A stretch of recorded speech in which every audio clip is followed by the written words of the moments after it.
Hello and welcome to Learning from a Layman. I am Carl Christensen, back again with Cameron Christensen. Jonny is back with us as well, Jonny Neilson. Dr. Neilson, or soon to be Dr. Neilson. I'm not entirely sure when that happens. When does that happen? Yeah, they call us, they make our titles really confusing. Some say medical student, some say student doctor.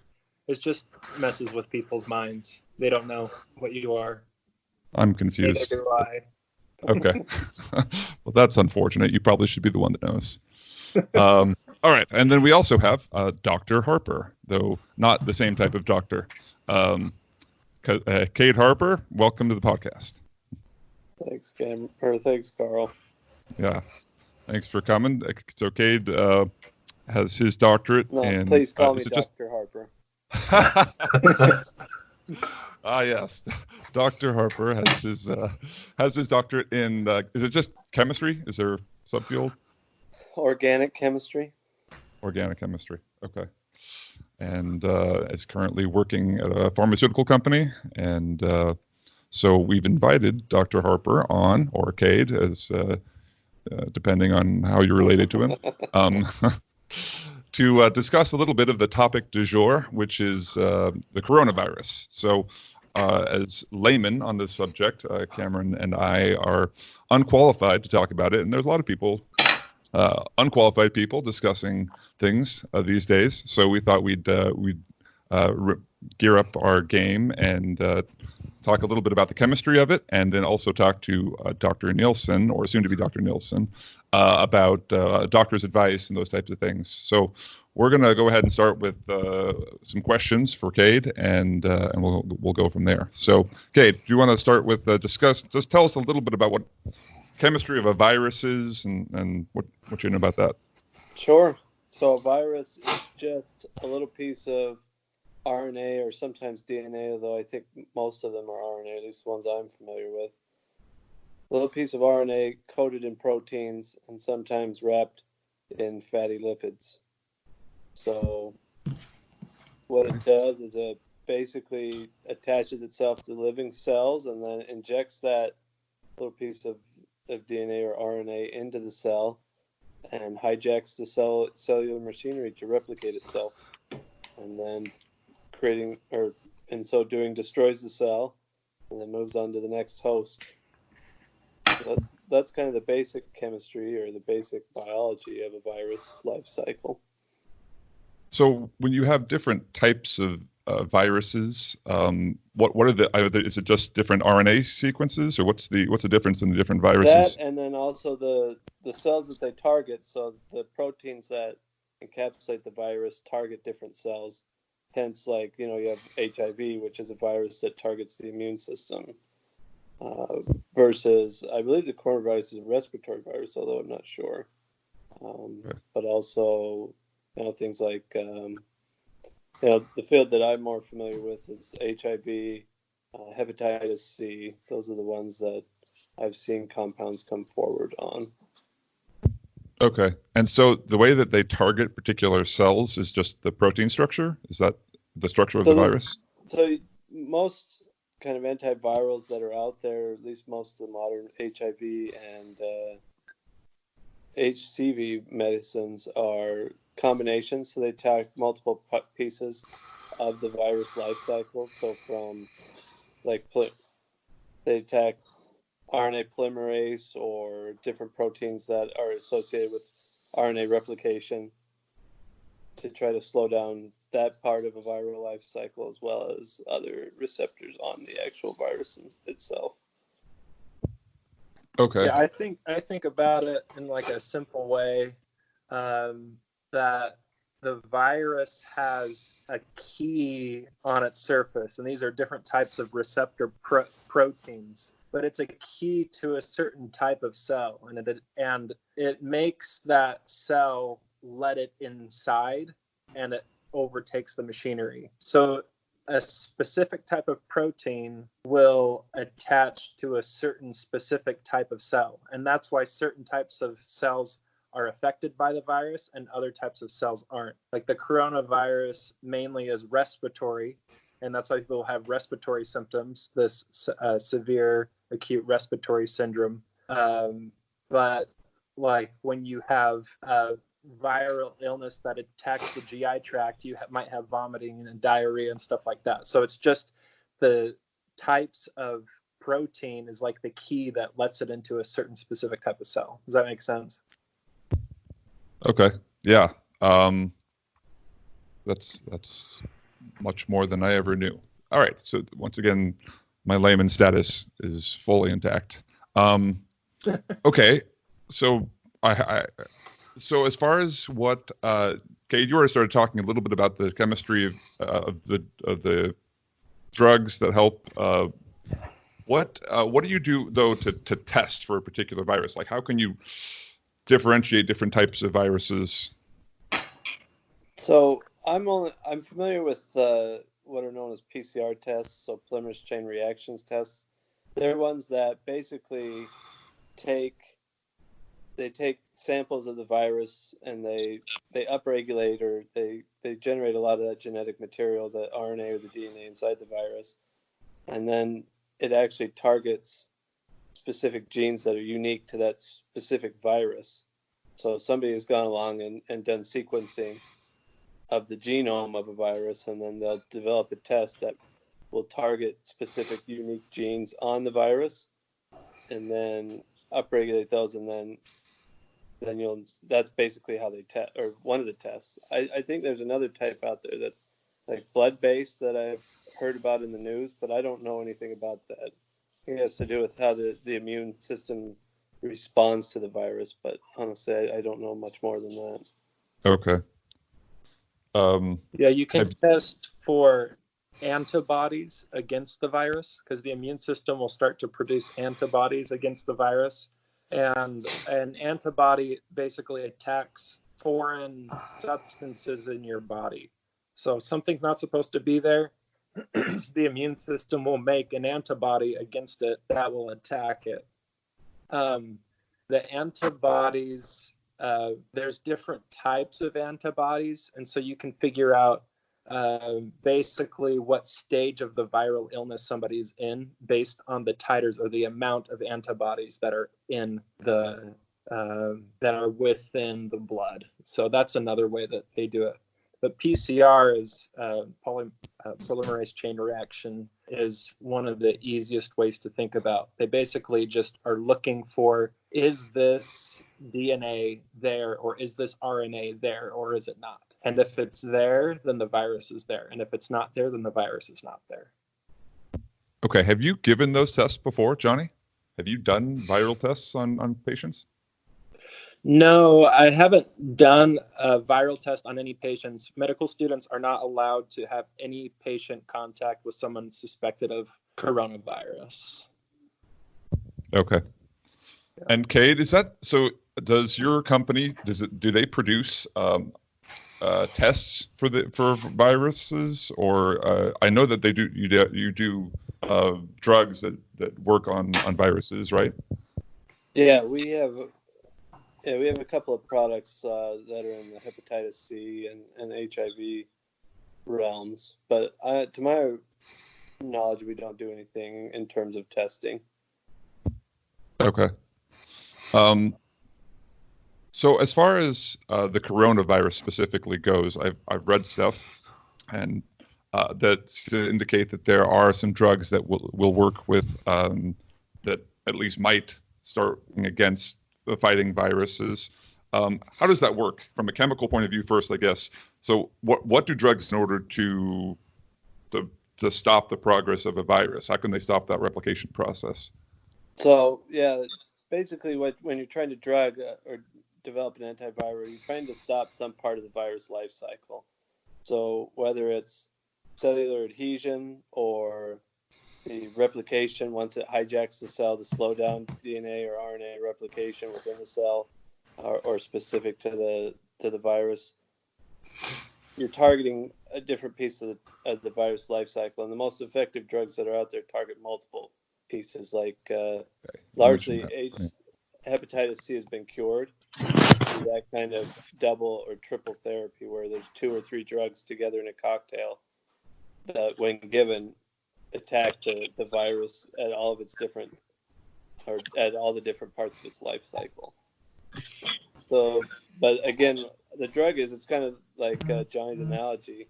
Drugs, you develop a drug that's sensitive, or it's a lock and key type relationship where drugs fit into the spaces or interrupt the parts where the virus molecules are interacting. So the drug takes the place of the virus or blocks the virus from doing its business inside the cells, and then inhibits it, and then the virus just eventually dies out. Does that make any sense, Carl? Yeah, that does. So how I feel like I kind of understand how that works as far as though what it does, what you need to do in order to produce drugs. Like, what is the procedure in order to create the drugs that fight the virus? So the way that the drug product life cycle goes is usually you identify a target. So something, I mean, even getting outside of just thinking about viruses, but you find something novel about any disease, some enzyme or some protein or some part of the disease that you can target that will hurt the disease without killing the patient. Is that kind of your motto at your work? It's not that eloquent, but it's close. They need to have you. No, so that's the idea. Is basically you're just trying to kill the disease before you kill the person with the disease. So then, what? Oh, go ahead, Carl. Okay, so what is the time frame involved in developing a drug? So you mentioned some of the steps to develop a drug. How long does it take to, if you've identified a new virus, like what does that take? To start from scratch, so you do target identification. That's kind of an open-ended problem. But once you have that, then you develop a molecular series that is specific to that doesn't harm any other cellular pathway in the body, or if it does, its effects are small compared to the gains from blocking the negative or the disease state. So then the idea from from identification of an actual molecule to development, then you need to start testing it in animals. So once you determine that it's specific, you start testing in animals for both safety and for efficacy. So hopefully you've also simultaneously developed some type of animal model of the disease state or some animal readout to make sure that what you think you're doing in kind of this in the enzyme world or whatever, some target specific protein binding, things like that translates to actual real cells and real organs and real mammals. So then you do the animal models studies, you do the safety studies, then we usually progress up from smaller animals to larger animals. So from, say, mice to dogs, sometimes to monkeys. We test the safety of the molecules comprehensively. We look at their carcinogenicity, toxicity, and then we start development. So that would identify the candidate. And then once we have a candidate drug, we bring it forward in development where we start to put it into humans in very limited amounts with high kind of, usually with a lot of scrutiny in what we call phase 1 studies. And then after that, we move on to phase 2, where phase 1 is usually just looking at safety, and phase 2 starts to think about efficacy and is it treating the disease and how good is it treating, what are the side effects. And those are smaller studies, could be anywhere from tens to hundreds of patients, and then you graduate onto a phase 3 study, which goes to hundreds to even thousands of patients. So each one of those takes a certain amount of time. So really the life cycle of a drug from target identification is typically 10 years to bring it to market.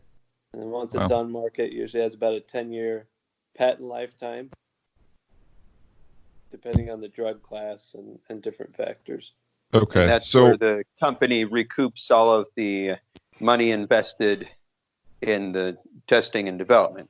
That's where pharma gets a bad name, because we charge a lot for medicines that really don't cost as much to produce, but we have to pay back all those R&D costs. So And something else that you don't think about is, let's say they're trying to develop a drug to some disease, and they have 10 in development, but then 9 don't pan out, they've still put all that research and all that money into that, and they have to recoup it some way. So the one that hits the market is the one that they have to use to regain the amount that they spend. Anyway, something else to think about that I didn't think about until medical school.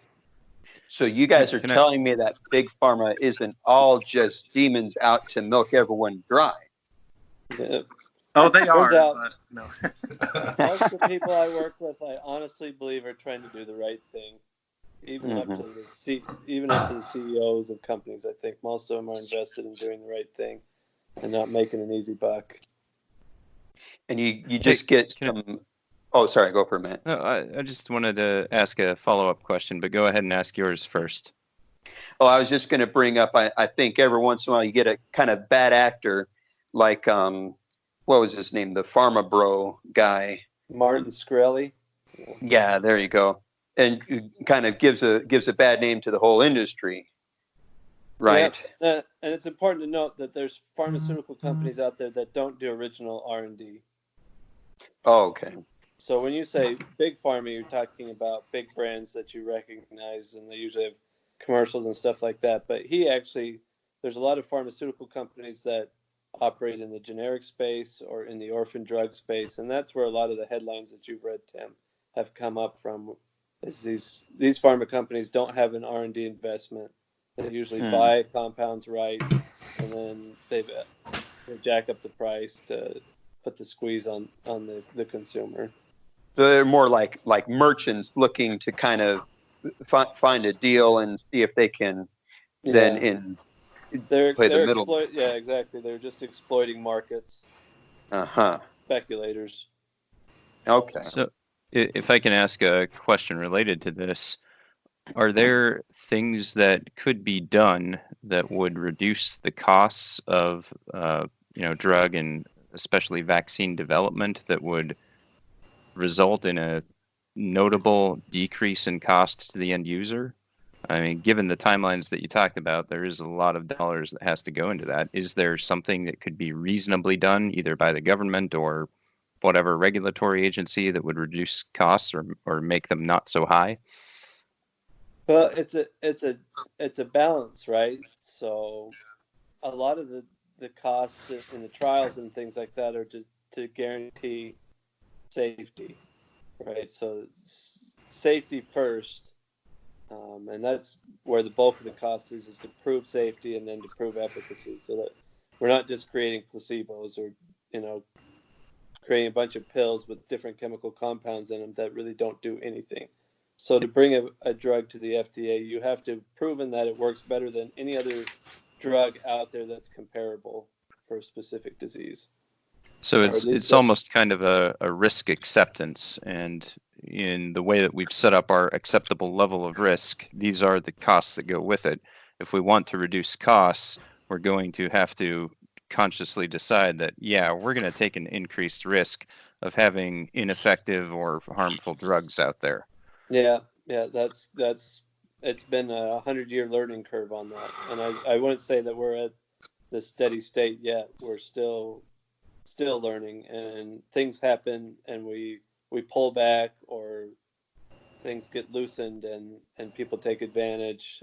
So there's still a lot of volatility there. I won't say that we're at the perfect point, but that's where we are now, is at that 10-year cycle. But in terms of shortening the time and increasing the likelihood of success, that's the business that we're in. I mean, that's being driven by the market. So companies like mine and others invest huge amounts into AI, into combinatorial screens, lots of compounds, libraries of compounds, all kinds of really cool technologies to try to shorten the time of development and improve that safety and unique and window.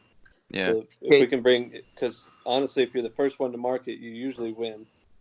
Well, I wanted to ask another kind of related question. You mentioned it takes forever not forever, 10 years or so from initiation to market for these things.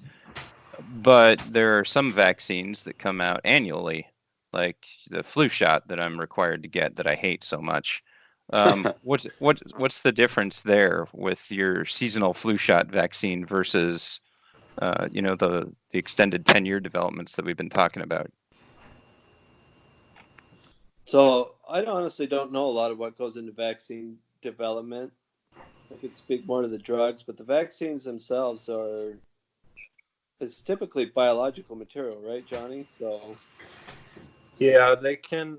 So vaccines are a little bit easier to make because you just make a mimic of what the virus or disease is that you're trying to fight against. You expose your body to it. It's not harmful to your body in any way because it can't replicate like a normal virus can.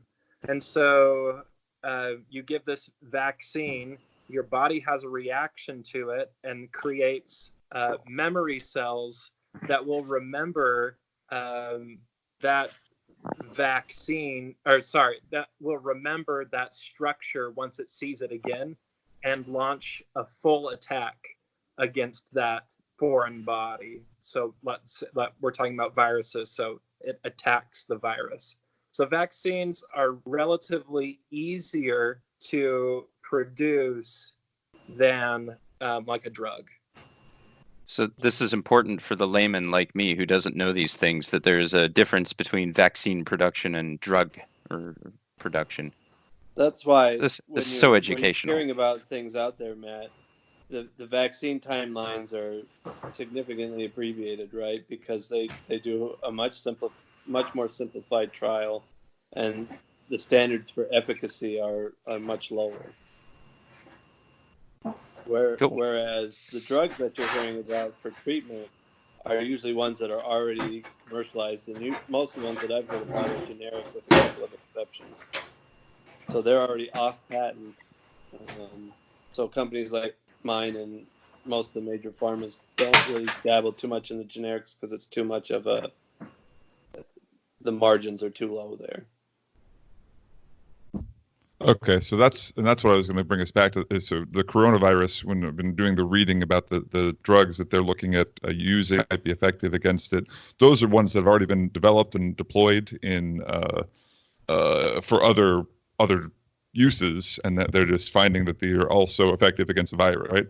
Yeah, so they already know a lot about how they behave in humans, that they're safe, what the side effects might be, so that you can be a little bit more. Or you don't have to exercise the same caution in deploying those drugs. You can effectively instigate a clinical trial really quickly. So along those lines... Viruses, I'm sorry. Viruses are... So, now I lost my thought. But basically, you are interrupting... the virus in certain type of its life cycle, and each type of virus has a different type of life cycle depending on if it has DNA or RNA, or if it's positive DNA, negative RNA. It all changes how the virus replicates.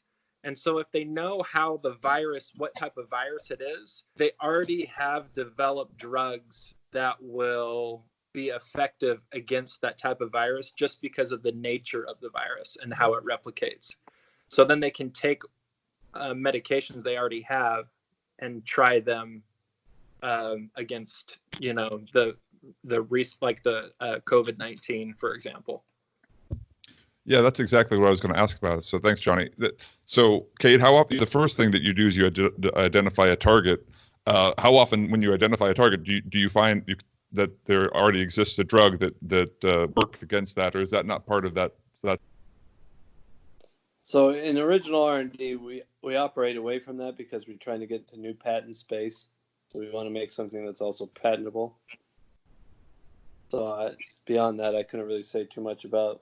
Okay, so as far as the different companies, the different pharma companies that create drugs, you said that obviously falls out of patent. You don't get really your ROI anymore, so you just kind of move on from it, right? Yeah, I mean, even I don't know if there's an answer for that question. I don't think we typically look for existing drugs to hit the targets. People Right. outside of companies trying to make money probably do, like the NIH studies things like that, I know, and academics will study things like that, but we were interested in generating new IP so that we can patent it and protect it and then develop it. But, So I know. So I was going to say, in this, I mean, this is a unique case, the coronavirus and the worldwide pandemic and everything. But if, let's say, another agency did find out that one of the drugs under a patent by your company was effective in treating this endemic, what would be is there any type of like recourse that they'd have to get, the supplies from your company, or how would that go? Do you have any idea? Oh, that's an interesting scenario. I only can speak in the hypothetical, or within that hypothetical. Obviously, we'd be designed, or whatever we'd done would be designed for a patient population. So we kind of know during the development process how many patients there might be, what our market share might be. So we have an idea of how much we want to produce when we launch a drug and what the kind of expectations will be in the uptake. But in this case, you'd basically be going from 0 to full throttle. So I don't know if any particular company could handle that kind of a ramp up. I think a lot of people would have to pitch in together, or that somebody would have to figure out a way to get that done such that you could generate enough material for as many people as have been affected or will be affected by the coronavirus. Right. So it's an interesting question. I don't know if I have the answer for it in terms of chemical compatibility or capacity, but I think, thinking of the major pharma companies, I don't know if anybody owns enough pots to make that much material that fast to hit the demand. So, right. But at the same time, for goodness sakes, they can't even make enough toilet paper right now. So. Right. But yeah, so there'd still be a lag time there, Carl, certainly. Well, because any synthesis like that takes time. I mean, I think one of our hepatitis drugs is like 40 steps. And if you roughly say 1 step per week, right, it takes almost a year total to make from raw commodity chemicals to the refined pharmaceutical product. Wow. Okay. So that was one of my questions. It was going to be like, what is the timeline? Even if you could ramp up, even if you produce enough, different drugs I'd imagine have different timelines for how long they take to actually produce them. If they found that magic pill and we knew what we had to do, I think probably the government would step in. I'm sure the company would be rewarded, but I'm certain the government would have to step in and do like an eminent domain type scenario. I don't know. That gets into some stuff. I have no idea, but that's where my imagination goes. Is that it'd have to be a collective effort to get that material made in order to have an effect in short order to try to quell what's happening now. But theoretically, I think it would be possible. Okay. And just to clarify for the audience, he's talking about drugs that you're making de novo, like new drugs, and you're synthesizing them with small chemicals, small carbon chains, and different compounds to make a new drug. But a lot of the medicines that we use out there are things that we have found in nature that we get from plants and stuff like that. So this is if you have a drug that you've purified from some type of plant or something like that, then the process would obviously be a little bit different and might be a little bit easier or harder in certain types of ways. Anyway. Yeah. So I think the drug I've heard the most about is chloroquine. I was reading about that today, that they did some really preliminary trials in France on that, and it seemed to be efficacious. But that, in comparison to a lot of the medicines that we produce now for cancer or for other diseases, is very simple, and only would require a handful of chemical steps, if that, from basic commodity chemicals, stuff that you can buy in rail cars. And it depends on what the efficacious dose is. See, some medicines take 5 mgs per day. Others take 100 or 200 milligrams per day. So, that's a 20-fold difference between, so if it took 1 ton at 5 mgs per day, it's going to take 20 tons at 200 mgs per day to satiate the world. Right. So what, as far as like how much dosage is necessary in order to kill a virus, is that dependent on the type of virus or how does that work? So that's one of the things that they arrive at from the clinical trials. So you have what's known as a therapeutic window or a therapeutic index, I think is the technical term for it. So, everything, if you eat too much of it, can kill you, right? So even table salt, if you eat too much of it, can kill you. So it's the amount where you get a positive response versus the amount that will kill you is what they call the therapeutic window or the therapeutic index. And so they got to arrive at what that window looks like, what can be done safely, and then that helps to drive the dosing as well as the response. And there's a number of different variables that go in the equation that arrives at the dose number. Okay. Yeah, also how fast you clear the drug from your system is a big thing that goes into that as well. Yeah. Because if you clear the drug really fast, you'll need a bigger dose to keep it at a dose that's efficacious. Okay. Awesome. Well, yeah, that's really good insight. I'm going to move slightly change topics more to specifically the situation that's gripping the world right now, which is this pandemic, and ask a little bit about so this is be more directed at Jonny now. What happens when a hospital doesn't have room for a patient? Well, you can read about it in about what's happening in Italy. I think it is where the people that they don't think are going to survive or have no chance at survival aren't getting admitted into the hospital. It's really sad, but that's just what happens. And the way that, if we didn't do anything, the way that this virus spreads is so quick and so fast that there will not be hospital beds for everybody that will need them. There just won't be. And so they start to double up in rooms and try to do different things to make room. I know a city in China built their own hospital so that they could just have another set of rooms to help patients that are recovering from the virus. But yeah, that's one of the biggest problems. It is a deadly virus. It can kill people. Just like the flu can. But the problem is that it's unexpected and it's spreading so quickly that the hospital will run out of beds. And so that's one of the biggest issues, is that the healthcare system isn't equipped to handle this increase in patients that will be coming to the hospital if nothing changed.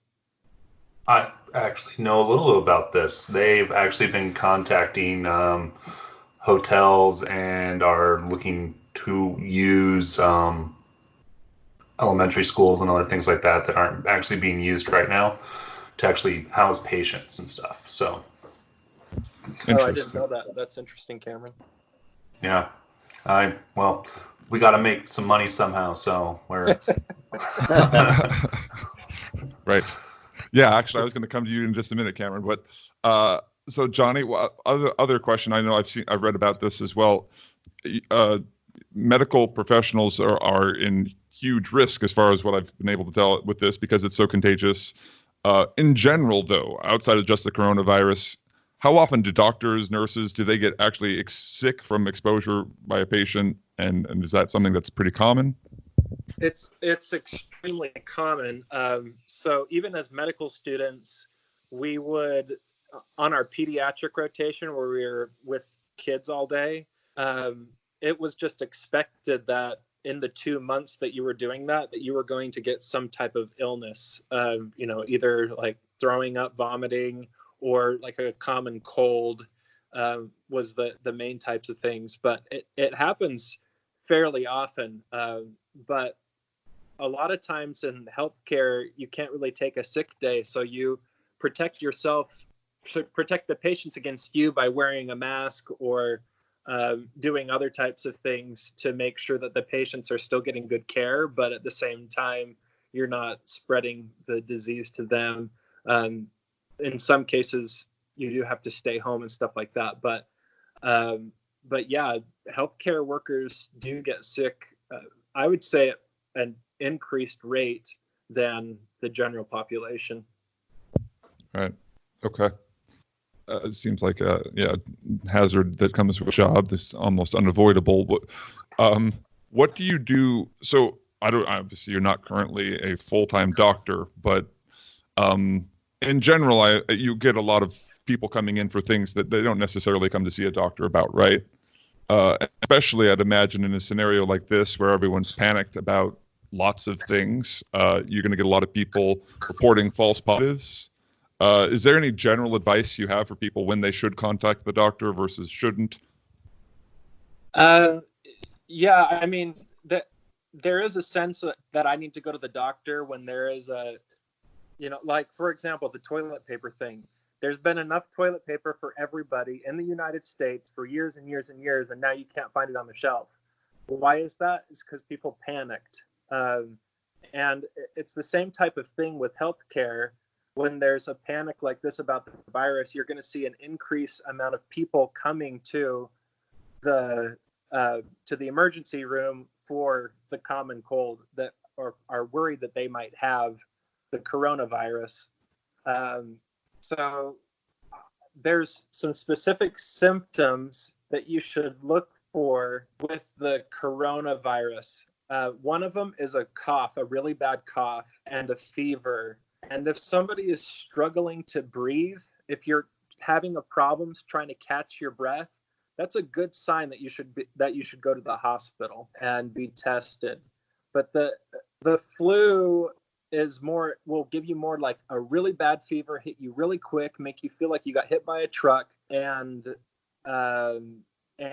you basically will feel really weak for quite a while. The coronavirus is more of an insidious onset, and people can go up to 10 days having the virus without showing any symptoms and then start to show symptoms of having the virus. And during that time, they can be spreading the virus. So you have to be very careful during this time because the virus can be spread so easily because people can spread it while they're not having symptoms. They still have it. But the main thing is the cough and then sometimes a fever. But if you're feeling short of breath, especially if you have diseases like asthma or COPD, that would definitely be reason to take a trip to the emergency room. Johnny, what's COPD? Chronic obstructive pulmonary disease. Okay. You would know if you had it. Okay. Not sure. All right. Okay. Thanks, Johnny. Okay, so what I'd like to do really quick then with everyone and we've got a bunch from lots of different professions here on the call. Everyone's been affected by this in some way or another. I'd like to just have everyone kind of talk about what the differences are that have happened in their fields and or their areas. And I'll start with Cade. What work-wise, like what your company-wise, what's changed in the last week? What's happening different? So in the past week, they started peeling people back. Basically, anybody who wasn't doing active lab work was asked to start to work from home. And then they said, pass it out to a bunch more people who were doing active. And then finally today, everybody but those on projects deemed most critical has been asked basically not to come in until mid to late April for now. So I've been able to get in. It's been nice and quiet in the lab. Scientists are really good at social distance anyway. It's been nice to get some work done, but now I packed up my desk, took my monitors home, and I'm going to be working from home for the next who knows how long, which as a chemist, most of my time is spent on the bench. I can't actually work from home. So development on a number of projects is effectively stopped. Well, we can't do the chemistry. We can maybe work with partners that we work with in China and other places, but everybody's kind of affected by this. So all development is slowed down. Yeah, so this is one of those things where I feel like I understand the precautions being taken, but like this is one of those downstream effects that maybe aren't as foreseeable. So the drugs that you're developing to help people with, other health issues are not being developed right now because you guys can't go in and work on them, right? Yep. I mean, that's the nice thing about it is it won't impact the bottom line immediately, and hopefully we can try to, as we recover from this, we'll accelerate different things and it'll get spread out a little bit more evenly. It won't come like a janitor that's no longer asked to come in where they're getting paid hourly and suddenly their income stops. But yeah, I think that'll get buffered out over time, which is a nice side benefit from it all. But yeah, I'm interested to see. I've got enough things stacked up for a week, but after that, I'm going to be hard pressed to find an 8-hour day in it. And I think, to be on, my bosses have all said, we don't expect you to be as productive at home. You can't be. So expectations are going down, but it'll be interesting to see if this holds on and for how long, what the asks will be. Have you heard of this thing called online video games to fill up your time? I have honestly, so we don't have a gaming machine outside of the Wii, Matt, but I have honestly contemplated getting a Switch, and my wife and I for the family. So it's a lot of hours pent up indoors, and the weather isn't exactly beautiful here in northern Illinois right now. So Right. I remember that weather. Yes. Okay. So thanks, Kate. Jonny, you are kind of in a slow spot as far as actual work goes, right? Generally, but what's the effect been on you? Yeah. So as a student, they canceled a lot of our classes. They also in medical school, the biggest day of medical school is when you find out where you're going for residency. And they usually have like a big ceremony. They do things every single night for the whole week to celebrate that. Well, that's this week, and we're all at home doing nothing. So they canceled all the celebrations. They canceled everything. And it's pretty disappointing. But at the same time, we have to set an example to the rest of the community. We can't say, oh, doctors are really worried about this virus, and then get 180 students together for a ceremony and everyone brings their grandma. That would not be good. So anyway, so it's been very disappointing in that sense. I was also supposed to be on a rotation right now where I was at the pediatric ICU. I was really looking forward to it, to spending some time there, but they wouldn't allow me to do it. And so I get to read about coronavirus and talk about its effect on the pediatric ICU instead. So something that I don't and the love podcast. Something that I don't love is after so much school is doing busy schoolwork like that. I would rather be with patients and learning face to face. So it's really affected a lot of people, a lot of students. And my wife even showed me a note that a little girl had written that said, "Thanks, coronavirus, for ruining my birthday." So I think it's really affecting everybody socially, Yeah. Okay. Well, that's a bummer. So, okay, let's move on to, let's go to Tim next. Schools have been closed. What are you doing, Tim? Well, so my routine right now Same thing I do every summer, Carl. Plot to, yeah, that's right, to corrupt the youth of Athens. No, schools are, in my district in particular, we have a 2-week spring break, and that's what we've been on for the past week and a half. So as far as how, nothing has changed yet. But Arizona has the Arizona state government announced a school-wide shutdown until basically the end of March, which means that next week when we're supposed to go back to school, we won't. And other school districts have already had that; they're just shut down. So for teachers, that means we're not going to work. And districts are coping in different ways. A lot of districts are experimenting and kind of pushing out online learning where it's possible to kind of try to, we've got 1/4 of the year left. And I think districts are hoping to kind of patch that quarter together with online learning and then, hope that things are resolved by the summertime and we can get back to normal next year. But each district is kind of going at its own rate with that.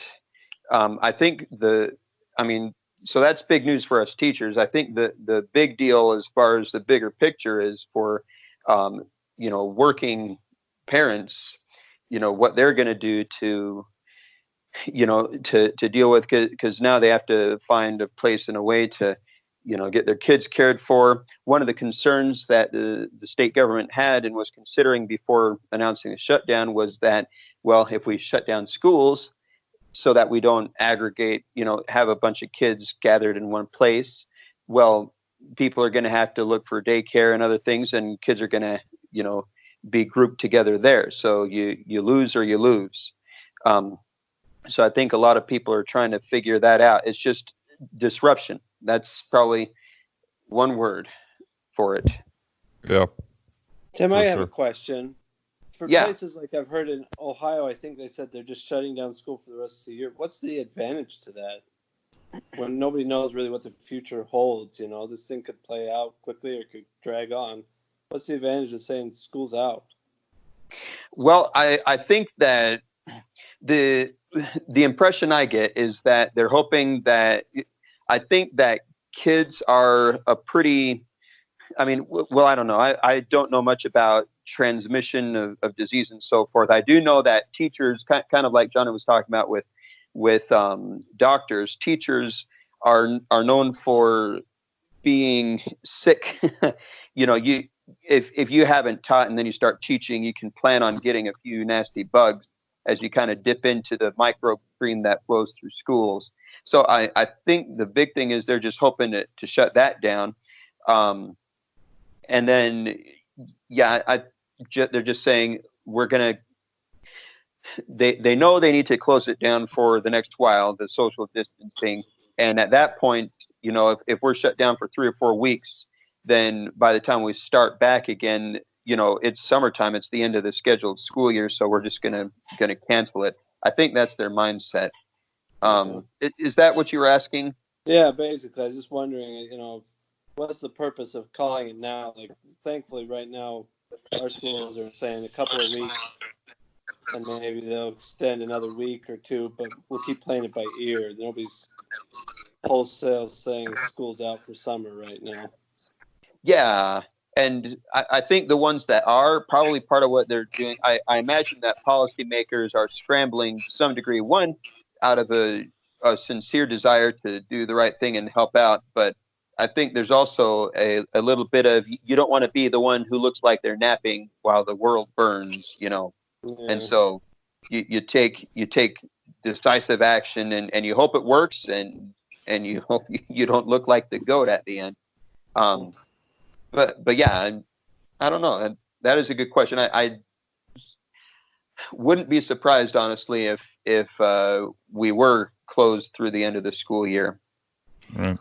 Do you know, So- Kate, do you know if Ohio if they're doing like online or if they're just totally shut down? That's the thing that just occurred to me as you're talking, is maybe they've said that schools are shut down, but maybe they're not terminating classwork. Maybe they're just saying we're going all in on the online for the rest of the year. I don't know that. Maybe that's what they've been up to.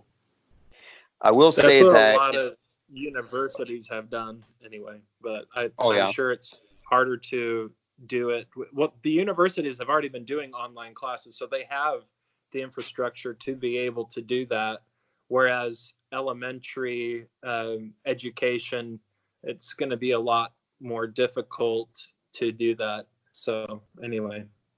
And a lot of online businesses I've been getting emails and notifications about, ooh, try our online course, blah, blah, blah.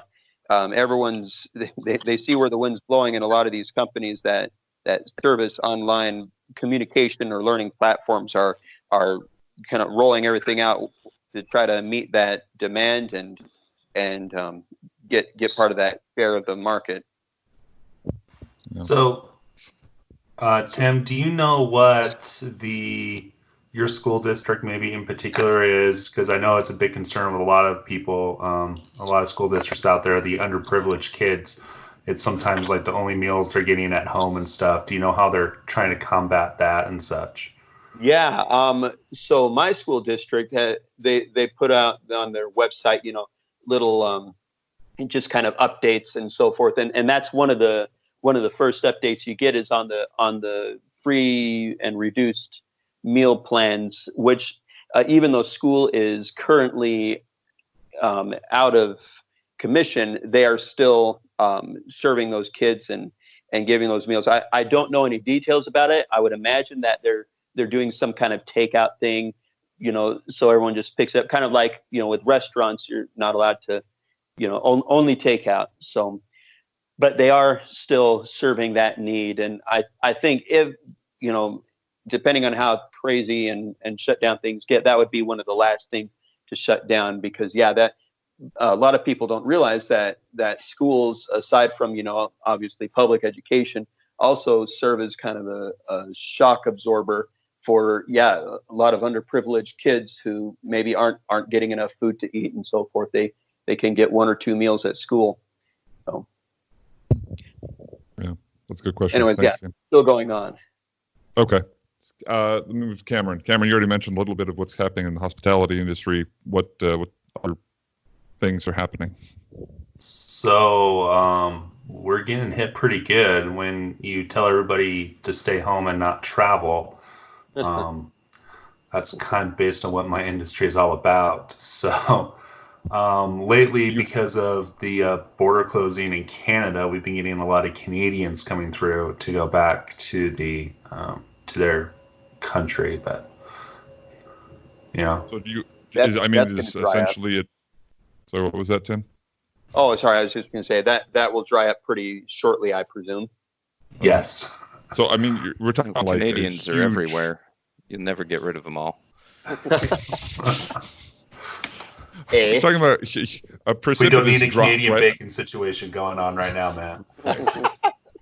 What percentage are we talking? We're talking like you're seeing like 1 or room filled, 2 rooms filled. What are you? Typically right now for my hotel, we'd probably be between the 70 to 80% full, and we're struggling to get to 40%. Okay. So, Sounds like, yeah. how many layoffs? We're talking layoffs. We're talking those types of things. Yeah, so lots of layoffs because of restaurants closing and stuff like that. We had to lay off all our breakfast staff because we're no longer allowed to do breakfast. So that was a fun thing I got to do for the first time, was lay off 3 people. That is never a fun thing to do in your job. So yeah, we're reducing our hours. Our management team is required to work more at the front desk now, just to limit people. Now, if any of our employees get sick, we have to take it much more seriously than we had to before. So I'm pulling a couple extra duties because of that. Actually, one of my employees is sick, and we're waiting on some test results to come back for tomorrow to see if he is gone for a longer time or not. So, so much fun. Right. Well, good luck with that. So and like what I was talking before, all the businesses are trying to find other things. So a lot of companies are doing isolation protocols for their people, and so we're trying to get on those type of businesses where they'll just send their entire team to a hotel. They stay there for basically a week to 2 weeks and make sure they're all clear with no symptoms, and then they go back to work. So. Okay. All right, Matt, what's going on in your neck of the woods? Well, the industry that I'm part of doesn't really ever get to take a break, no matter what. Right. That said, we have instituted some changes to minimize the amount of people in the office at a given day. So right now, they've basically essential personnel are told to telework. I'm lucky or unlucky in that's not me. I'm essential, so I get to go into the office. But yeah, the great difference that I've noticed is that because there are fewer people in the office, I get a lot more work done. It's amazing. Just like Cade. Just sit there and have productivity and without distraction. It's Guessing your actually, it's commute pretty is cool. also. My your commute commute's is also- outstanding. I went from an hour to an hour and a half drive one way to about 20 minutes. And it's amazing. Wow. It's like heavy traffic anywhere else in the world, but it's heavy traffic that moves at or near the speed limit. So, yeah. The really bad part is, well, I mean, there's lots of really bad parts. To pick one comparatively minor annoyance, it's harder to get lunch now. It's harder to find a place to pick up, but whatever. Right. So yeah, that's the thing, and I'm seeing similar things all over the place. Even essential services and entities are going to minimum manning, and yeah, there's half or less of the cars on the road than you normally see. Right. Now, before Yeah. you guys congratulate yourselves too much about your increased productivity, I just want to note that if I didn't have my students in my classroom, I'd get a lot more done too. By definition, that you're not getting anything done, Tim. What What are we paying you for? Isn't your productivity defined as children learning stuff? I guess I've got to go back and reconsider here. Yeah. Okay, so that leaves me. My industry, I'm the software industry, so essentially nothing's changed. I clean my keyboard and mouse more often. I worked from home before, and so I work from home now, and that hasn't changed. But what has actually changed, so my company kicked everyone out of our office and said you must work from home, which isn't that big of a deal for the R&D department at my company, but for the sales staff or the marketing or those types of people, that was a big change. So they had to do some infrastructure updates in order to handle that. But as a software company, we were pretty well equipped to handle the type of situation, and it really hasn't been a huge, other than just the general economic shocks everyone's feeling, really hasn't affected us too much. But personally, I was going to go to Taiwan tomorrow, in 2 weeks. And as you can imagine, that is no longer going to happen. And the timeline of that was interesting because 2 weeks ago, when I was telling people I'm going to go to Taiwan, people were saying, "I can't believe you're going to go to Taiwan. You're going to catch coronavirus there." And at the time, coronavirus was actually still pretty well contained in Taiwan, but the concern was, well, Taiwan's dirty, that flipped real quick, and now Taiwan's closed its borders, and you actually can't go in unless you're Taiwanese. So obviously that's out of the question now, but that's because the United States has thousands of cases. So I think that reveals a bit of our American kind of bias. We just presume, as the world's largest economy and some of these things, that we're the safest place to be, we're the best equipped to do it. But we something like coronavirus teaches us real quick that maybe we are a little too full of ourselves. Yeah, certainly. Just so y'all know, I was there during their mass epidemic start. Guess what? No runs on toilet paper there. I'm just saying.